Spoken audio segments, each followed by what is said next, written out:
Predica din duminica a patra după Paști, vindecarea slăbănogului de la scăldătoarea Vitezda.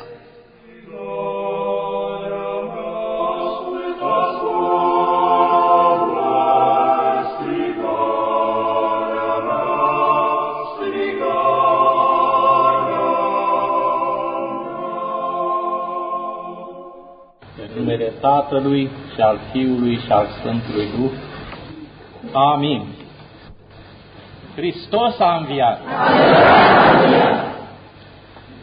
Iisus a zis slăbănogului: iată că te-ai făcut sănătos, de acum să nu mai păcătuiești, ca să nu-ți fie ție ceva mai rău. Frați creștini, cine nu este cuprins de milă și de compătimire când vede un bolnav paralizat zăcând într-un pat de mulți ani? Cum să nu-ți inspire milă când vezi o ființă omenească sfârșită de puteri, cu ochii duși în fundul capului, galben la față și tot trupul lui numai pielea și osul, un om care așteaptă de la alții o mângâiere, o încurajare, un pahar de apă sau puțină mâncare? Sfânta Evanghelie de astăzi ne-a istorisit vindecarea unui astfel de slăbănog care zăcea de 38 de ani. În postul Paștelui am auzit despre vindecarea altui slăbănog care a fost adus înaintea Domnului Hristos de 4 oameni cu patul. Dar slăbănogul de astăzi aștepta de 38 de ani și nădăjduia că se va găsi vreun om că să-l arunce și pe el în scăldătoarea Vitezdei și să se facă sănătos. Dar de atâția ani nu s-a găsit nimeni să-l ajute. Iată că într-o zi cu soare și frumos, o zi senină și plină de lumină, se arătă în fața ochilor lui un om frumos și minunat, cu chipul blând și dulce. Se opri în fața lui și îi zise cu blândețe: voiești să te faci sănătos? Cine era acest om? Era Iisus Hristos, Fiul lui Dumnezeu.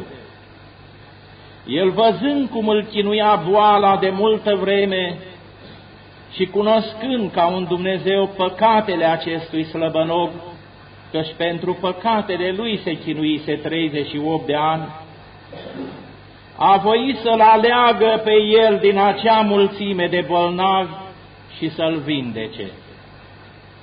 Bietul slăbănog, buimăcit și intimitat, că se vedea în fața unei persoane atât de impunătoare și uimitoare, a început să-și plângă necazul înaintea Domnului.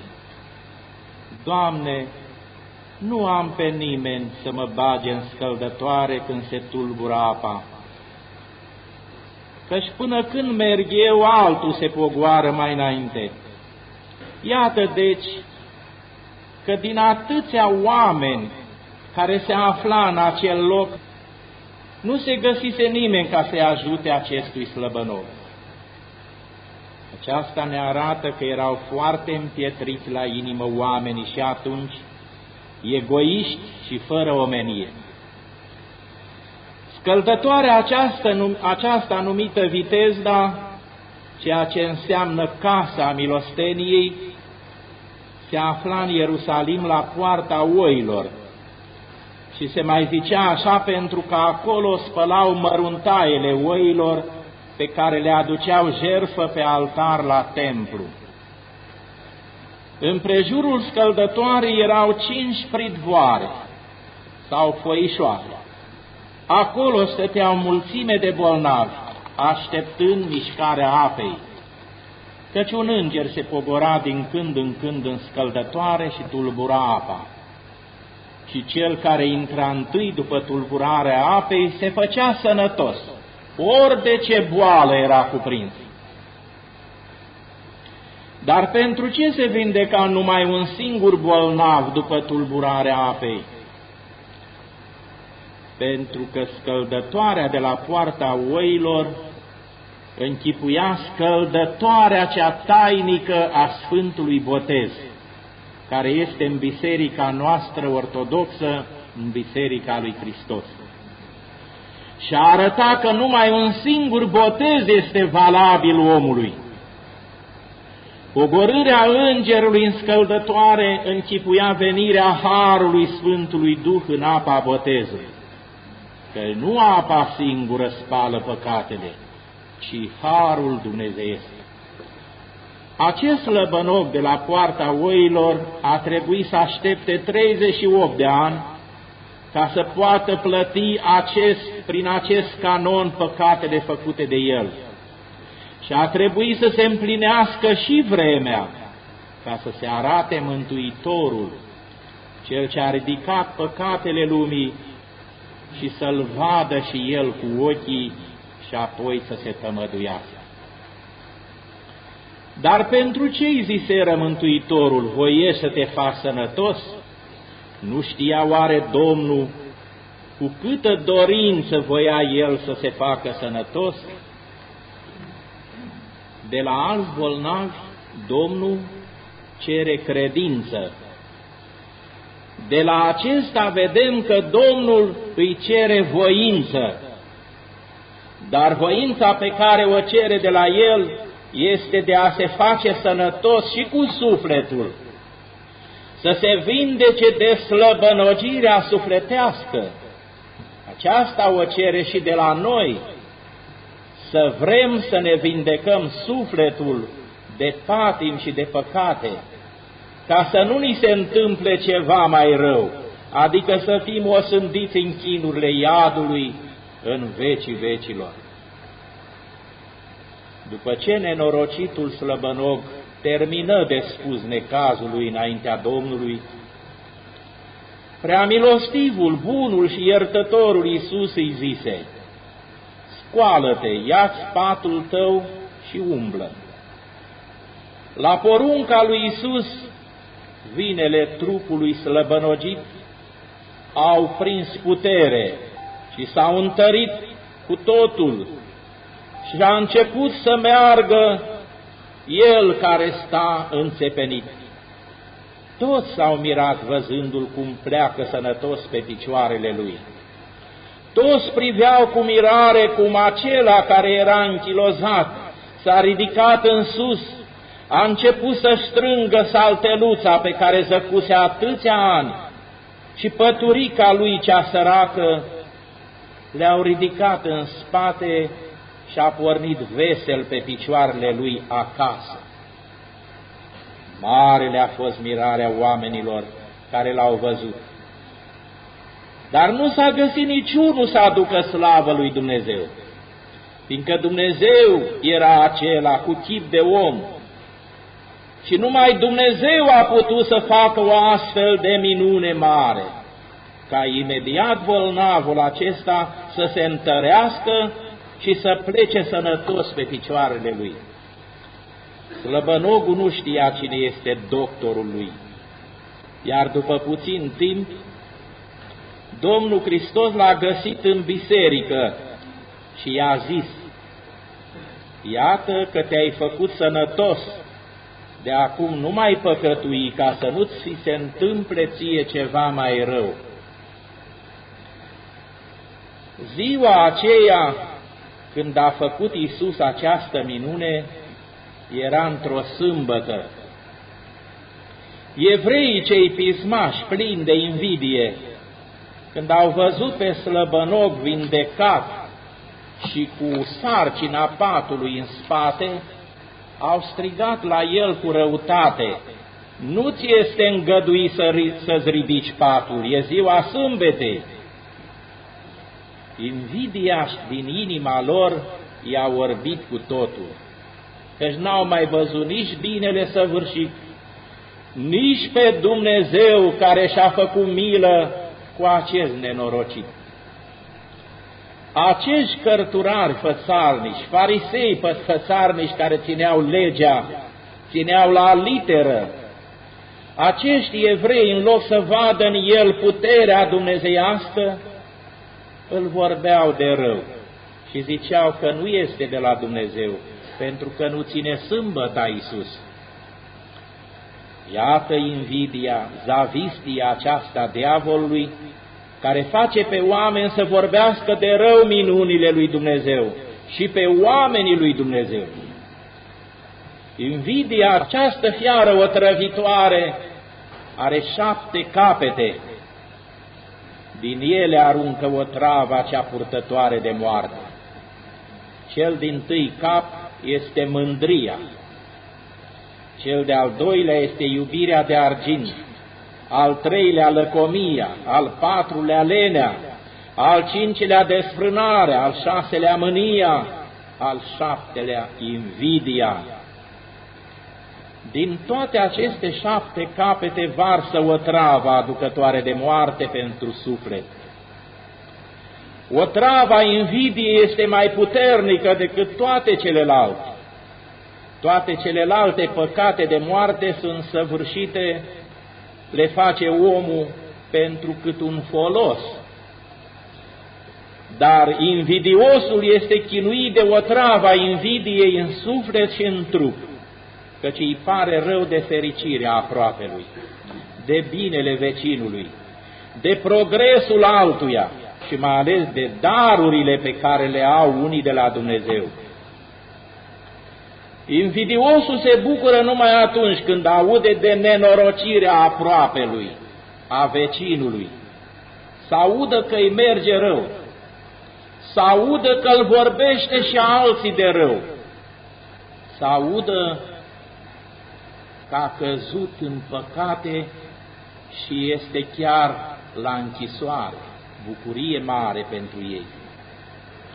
De aceea când vede că îi merge bine și sporește în cele bune, invidiosul caută să-i pună tot felul de piedici, să-l vorbească de rău, să-l clefetească și mai ales ca și evreii setoși de sângele lui Iisus, să-i zică rătăcit, să-l poreclească, să-l desconsidere în fața lumii, ca nimeni să nu-l mai iubească, să nu-l asculte.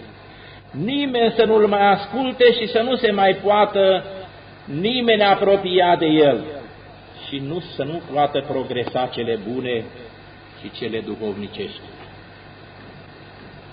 E prea mult de vorbit despre acest cap otrăvitor al invidiei, dar să-i lăsăm acum pe cei ce sunt otrăviți de el și să-i compătimim, fiindcă o pedeapsă mai mare ca aceasta nici nu se poate, ca să-i roadă măruntaiele din lăuntru, distrugându-i și sufletul și trupul celui invidios. Sfânta Evanghelie de astăzi nu ne spune că slăbănogul i-ar fi mulțumit Domnului pentru că l-a tămăduit, dar el ne spune că s-a dus și a spus iudeilor că Iisus este Cel ce l-a făcut sănătos. Poate și el, ca și alții, a fost nerecunoscător, a uitat îndată de binefăcătorul său și nu l-a urmat ca să-i asculte sfintele învățăturii. De aceea Domnul Hristos i-a zis, a știut cu cine stă de vorbă, vezi, să nu mai păcătuiești, ca să nu fie ție ceva mai rău.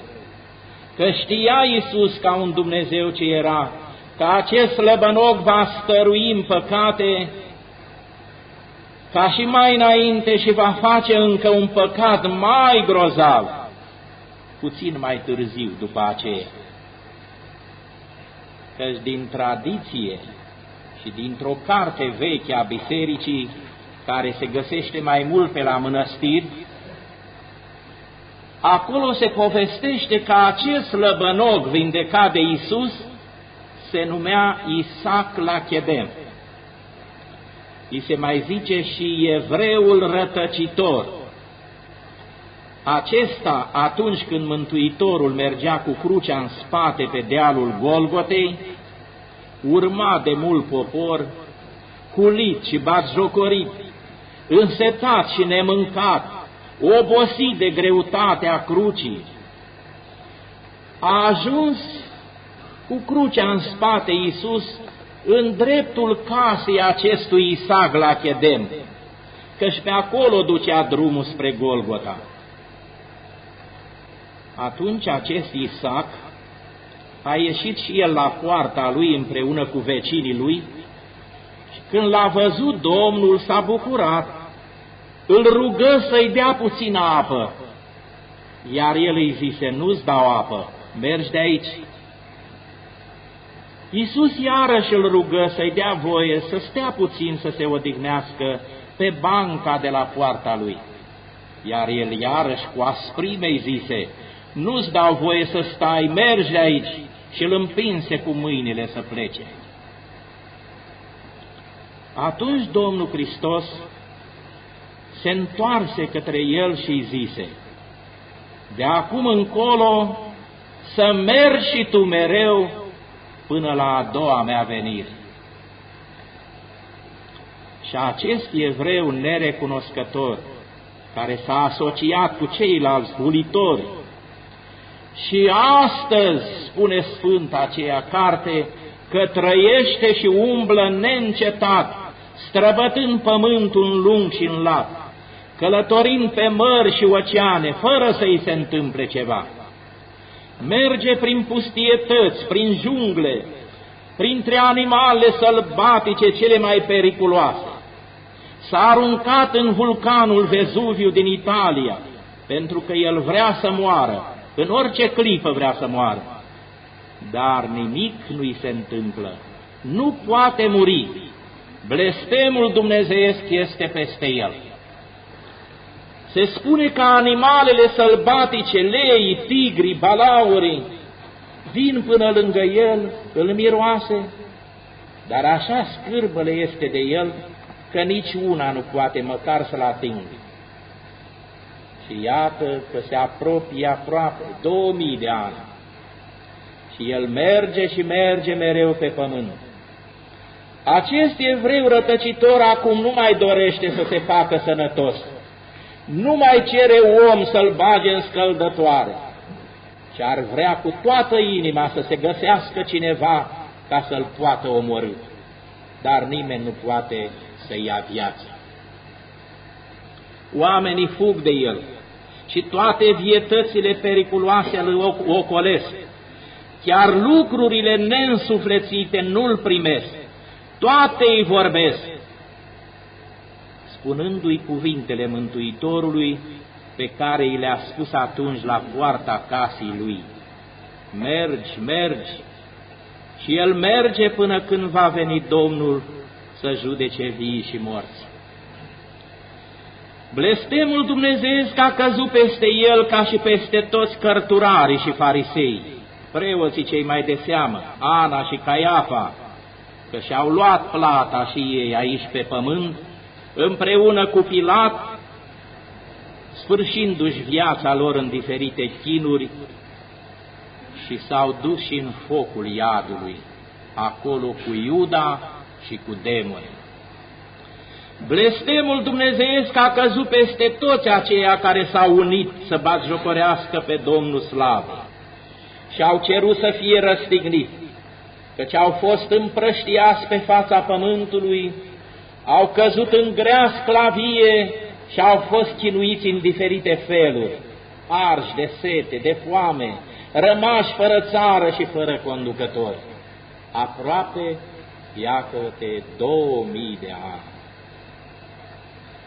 S-a împlinit ceea ce au cerut ei cu gura lor când au zis: sângele lui să cadă asupra noastră și asupra copiilor noștri.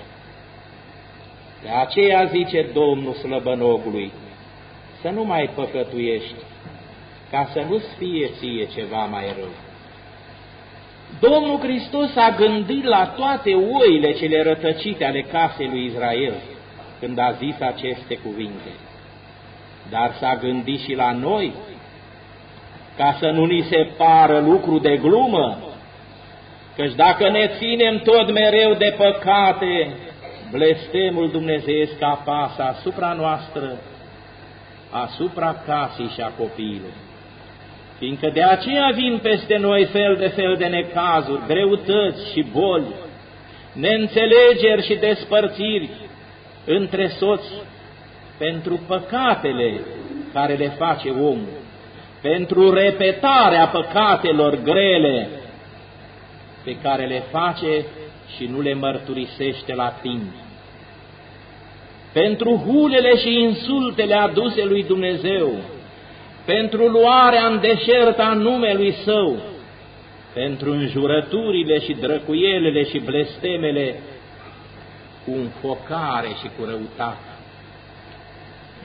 Pe toți aceștia care nu se păzesc de ele, îi urmărește blestemul dumnezeiesc, ca și pe toți răstignitorii lui, și apoi dacă îi apucă moartea așa, în astfel de păcate, se duc și în fundul iadului. Acolo unde se chinuiesc creștinii care și-au lepădat credința, acolo unde toți cei ce și-au repădat botezul și Sfânta Biserică, în tartar și scrâșnirea dinților, cu Iuda care l-a vândut, cu Ana și Caiafa și cu toți răstignitorii lui. Acolo merg toate stricăciunile și zmintelele de pe fața pământului. Cei care s-au făcut pricină de zminteală altora, cu farisei și cărturarii cei fățarnici, se vor chinui în vecii vecilor în tartar. Acolo se chinuiesc părinții care nu-și învață copiii sfintele rugăciuni, n-au grijă să-i spovedească și să-i împărtășească, n-au grijă să nu trăiască necununați și îi lasă să crească ca niște buruieni otrăvitoare în casa lor. De aceea le otrăvesc sufletul mai întâi lor, aici pe pământ cât trăiesc, și apoi la sfârșitul vieții vor moșteni cu toții suferințele iadului. Și cât de grozav trebuie să fie iadul acesta, când mă gândesc la o istorisire vrednică de amintit. Tot despre un bolnav este vorba, care se chinuise vreo 30 de ani. Suferințele lui erau mari și totdeauna se ruga la Dumnezeu, ori să-l facă sănătos, ori să ia sufletul că nu mai poate. Pe când se ruga el cu încredere și cu multă evlavie, îi apare un înger și îi zice, iată, omule, ți-a auzit Dumnezeu rugăciunea, dar pentru păcatele tale ai mai avea de suferit încă 3 ani, aici, pe pământ, de aici încolo. Dumnezeu însă mă trimite să te întreb, unde vrei să suferi? Încă 3 ani aici, în lumea aceasta, sau 3 zile dincolo în iad? El spuse că mai bine preferă 3 zile în iad. Și îngerul i-a luat sufletul și l-a dus în iad.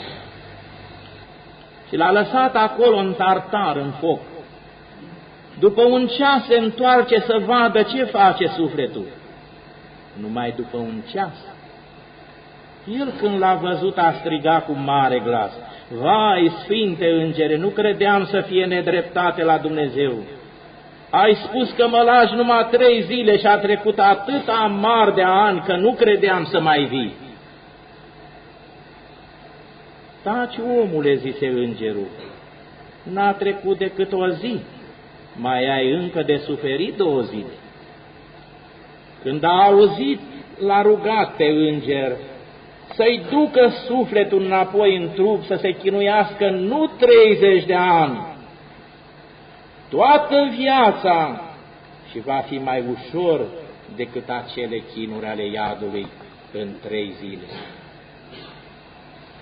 Și vai, frați creștini, adevărat este aceasta, o știm și noi cu toții, că numai o noapte când te doare o măsea sau o bubă care coace și ți se pare un an, dar să stai în chinurile iadului, că acolo spun Sfinții Părinți că nu rămâne nicio părticică a sufletului să nu sufere. Acolo sufletul întreg sufere dureri nemaipomenite. Aici te doare o măsea, un ochi, o mână, un picior, unul din mădulare, dar în iad sufletul întreg se chinuiește. Grozav loc este iadul. Unul dintre Sfinții Părinți a întrebat pe Domnul ca să-i spună cât de adânc este iadul și a spus că o piatră de moară de va merge în cădere 3 ani și jumătate în jos, abia îi dă de fund 3 ani și jumătate. Doamne, a zis iară Sfântul Ioan Teologul, dacă un păcătos se duce în fundul iadului și n-are pe nimeni pe pământ să îngrijească de el cu sărindare, pomeni și parastase, va mai ieși el de acolo? Și a răspuns, o pasăre mare de se va duce o dată pe an la o stâncă de piatră să-și ascute ciocul de acea stâncă o dată pe an. Când s-o toci stânca, va mai ieși de acolo. Niciodată. Și știința ne descopere că de dedesubtul pământului este foc, zmoală, păcură, apă clocotită. Doar știm că acestea ies din fundul pământului și ne dovedesc de existența iadului. Diavolul nu are nimic frumos pentru noi, numai suferință, plângere și tânguire. El n-are ce să ne dea. Cine face aici voile lui, păcatele și poftele lui, acela se face părtaș și la chinurile iadului cu el la un loc, fiindcă de dedesubtul pământului este iadul cu suferințele lui, iar sus în ceruri este locașul drepților, fericirea veșnică și odihna tuturor păcătorilor de bine. Aici pe pământ suntem la mijloc, între bine și rău, între fericire și nenorocire. De aceea vedem o zi bună, 10 rele. Aici binele este amestecat cu răul. Aici este o parte de rai, dar și o parte de iad. Aici trandafirul este frumos, are miros plăcut, dar are și țepi usturători. Aici fructele sunt dulci, frumoase, gustoase, dar au și coși și semințe care trebuiesc aruncate. Binele amestecat cu rău, așa cum e trupul cu sufletul. Iar omului i-a rânduit Dumnezeu să treacă prin 2 vieți și în a 3-a viață să rămână. Prima viață am trăit-o cu toții. Aceasta este viața din pântecele Maicii noastre. Timpul celor 9 luni care ne-a purtat mamele noastre pe fiecare. Nimănui nu-i trecea prin minte când era în pântecele Maicii lui să creadă că l-așteaptă viața aceasta plină de bucurii sau de necazuri. Și mai toți ne-am născut plângând în această lume, ca și când am vrut să spunem de atunci că ne-am născut în valea plângerii, a suferințelor, a necazurilor. Tot așa și aici, în viața aceasta a doua, unde ne aflăm acum, este greu de pătruns cu vederile noastre trupești și scurte pentru a vedea de aici viața veșnică unde va rămâne sufletul pentru totdeauna. Doar prin sfintele învățături ce se revarsă de la Dumnezeu, prin Sfânta Biserică va putea creștinul să se lumineze și prin credință să se înalțe la acele locuri veșnice. De aceea să credem cu tărie și să ne fie știut că așa cum am venit în lumea aceasta cu trup și suflet prin ușa nașterii, așa va veni o zi când vom lăsa trupul acesta pământului și pe ușa morții vom trece cu sufletul în veșnicie, în viața cea de veci fericită sau în chinurile cele fără de sfârșit ale iadului. Bietul suflet va lua cu el bagajul păcatelor și faptele cele bune, dacă le-a făcut, care le-a făcut aici cu trupul, aici pe pământ, și se va prezenta umilit și tremurând în fața dreptului judecător. Greu va fi atunci pentru sufletul care a avut posibilitatea să se descarce de păcate pe pământ, prin spovedanie, și n-a voit să facă. Greu va fi atunci de toți aceia care au călcat în picioare toate sfaturile cele bune ale părinților bisericii, că-și văd atunci că nu mai au nicio scăpare. Greu le va fi atunci acelora care au încredințat averile și banii copiilor, ca să-i salveze și să le facă cele de trebuință după moarte, pomen, parastase, iar ei nici nu se gândesc. Bea, mănâncă, petrec și-au uitat de mult și așa își vor lua plata fiecare după cum a făcut în viață. Căci păcatul trebuie să se plătească undeva, trebuie să se ispășească prin durere tot ceea ce s-a făcut cu plăcere. Ori în această viață prin pocăință sinceră, spovedanie curată, ori în o sânda veșnică fără de sfârșit. Aici suferința se mai poate amâna din partea Domnului, la aceia care se întorc la Dumnezeu cu credință și își recunosc păcatele. Dar aceia care nu vor să știe de Sfânta Biserică și râd de cei credincioși, batjocorindu-i, să fie încredințați că dacă îi apucă moartea așa, nu mai au nicio scăpare.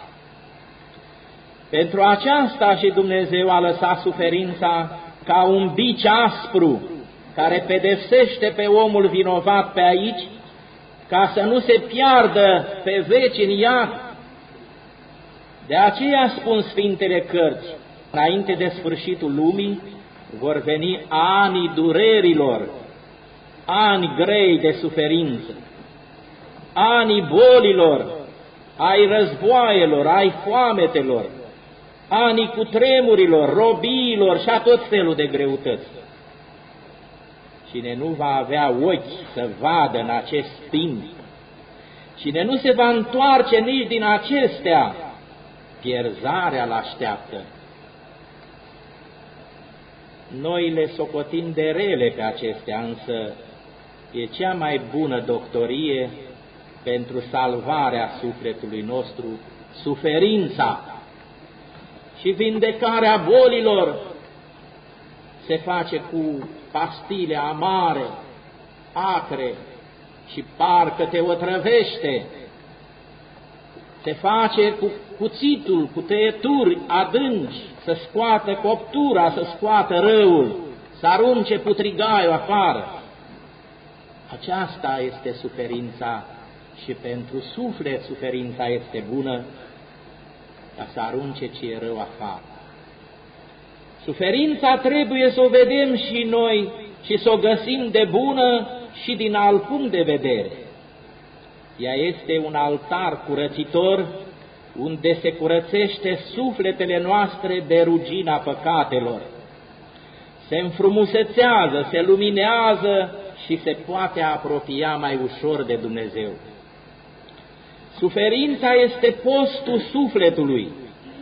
Omului când îi merge bine, când are de toate și e sănătos, uită de suflet. Nu vrea să știe de Dumnezeu. Și și se leagă cu toată ființa lui de bani, de plăcerile lumii acesteia, dar când trimite Dumnezeu suferința, îndată și aduce aminte de suflet, începe să se roage și se duce și la biserică. Dar nici din aceștia toți se duc și la diavol, tot pe el îl caută, la vrăjitoare, la descântătoare. Să bea, să mănânce mai mult, zice, tot mor. Mănânc și beau și petrec până o-i pleca. Aceasta e mintea unora, rătăciri. Iată ce binecuvântare revarsă Dumnezeu prin suferință. Îi dă mijlocul de a se mântui omului, prin suferință. Întocmai ca o mamă, Dumnezeu, când simte că viața copilului e în pericol, îl ia în brațe, se duce la doctor să-i facă injecții sau să fie operat.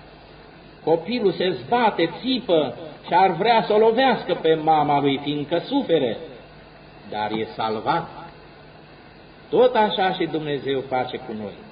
Vrea să ne scape sufletul, dar să vrem și noi. Un pictor francez a zugrăvit odată un prea frumos tablou, intitulat Valea Plângerii. Tabloul înfățișează o vale împrejmuită cu stânci, în care se află o mare mulțime de oameni în suferință. Toți au fețele scăldate în lacrimi, asupra tuturor apasă un jug de dureri nemaipomenit. Dar iată, între nenorociți aceștia este un bărbat îmbrăcat în veșmânt alb, cu o cruce pe umeri. Este Iisus. El face semn mulțimii să-L urmeze. Toate privirile sunt îndreptate spre cruce și spre Domnul slavei, pe drumul strâmb și pietros spre care arată Mântuitorul cu mâna. Iar mai departe, la capătul drumului, se zărește o grădină plină de flori, strălucind în soarele de primăvară. Prin acest tablou, pictorul vrea să dea grai adevărului, că Iisus este marele mângâietor în suferință. Dar prin ce mijloace mângâie Mântuitorul pe credincioșii săi? Prin cele două priveliști pe care le deschide înaintea ochilor lor. Privirea spre Golgota, spre crucea Lui, spre suferințele Lui, și cealaltă a vieții veșnice, a grădinii Raiului. Pe Golgota noi vedem ființa cea mai nevinovată și cea mai sfântă, îndurând chinurile cele mai grozave, pe Fiul lui Dumnezeu batjocorit, răstignit și ucis. Și parcă ne zice, priviți voi toți cei ce treceți pe cale și vedeți de este vreo durere ca durerea mea. În fața acestei priveliști simțim cum în inimi ni se strecoară un balsam de durere și mângâiere.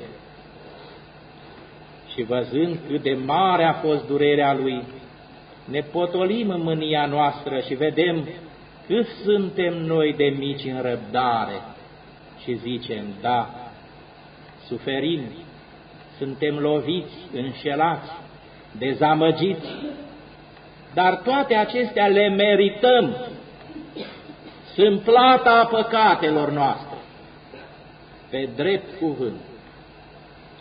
Dar Iisus cu ce a greșit și ce sunt suferințele noastre în asemănare cu patimile Lui? Și astfel, privind la suferințele Domnului, sorbim și noi un strop de mângâiere cerească. O putere tainică ni se strecoară în suflet. Și oricât ai fi de împovărat de greutatea suferințelor, pilda răscumpărătorului răstignit ne face să privim în lacrimi și nădejde grădina fericirii Raiului, care așteaptă pe sufletul cel răbdător până la sfârșit. Căci așa zicea ucenicilor săi, voi veți plânge și vă veți stângui, vă veți întrista, însă întristarea voastră se va preface în bucurie mai pe urmă. Iată nădejdea cea mare pe care ne-o dă Domnul pentru viața veșnică. Până atunci, aici avem toți parte de suferință, și cei buni și cei răi. Cei buni ca să se curățească și mai mult pentru locul cel curat, iar cei răi ca să se trezească și să vină la fericire cât mai degrabă, la pocăință, ca să nu-i apuce moartea în păcat. Sfântul Augustin a asemănat viața omenească cu un covor ce are două fețe. Pe una din fețe se văd culorile, desenurile și florile. Pe cealaltă parte nu se văd decât un amestec încălcit de fire și noduri. Așa e și cu viața noastră de aici. Noi nu-i vedem decât una din fețe, cealaltă parte o vede și o știe Dumnezeu, căci în mâinile Lui sunt toate planurile noastre și toate căile Lui sunt nemăsurate și necunoscute de mintea noastră. De aceea Tatăl nostru cel din ceruri, care este bun Părinte, ne zice și nouă, ca și slăbănogului din Evanghelia de astăzi: vreți voi să vă faceți sănătoși? Veniți la mine, urmați sfaturile mele și vedeți să nu mai păcătuiți, ca să nu vă fie și vouă ceva mai rău în veci, în iad, în chinurile fără de sfârșit. Doamne Iisuse Hristoase, Fiule și Cuvântul lui Dumnezeu, scapă-ne pe toți care ne-am adunat aici. Vindecă, Doamne, slăbănogirea sufletului și a trupului nostru. Ajută-ne cu harul Tău ca să nu mai păcătuim și să fim împlinitori ai Sfintelor Tale învățători, nu numai ascultători cu urechile acestea trupești, ca să ne mântuim și noi, Doamne Dumnezeu nostru, în vecii vecilor și să fim cu Tine acolo. Amin.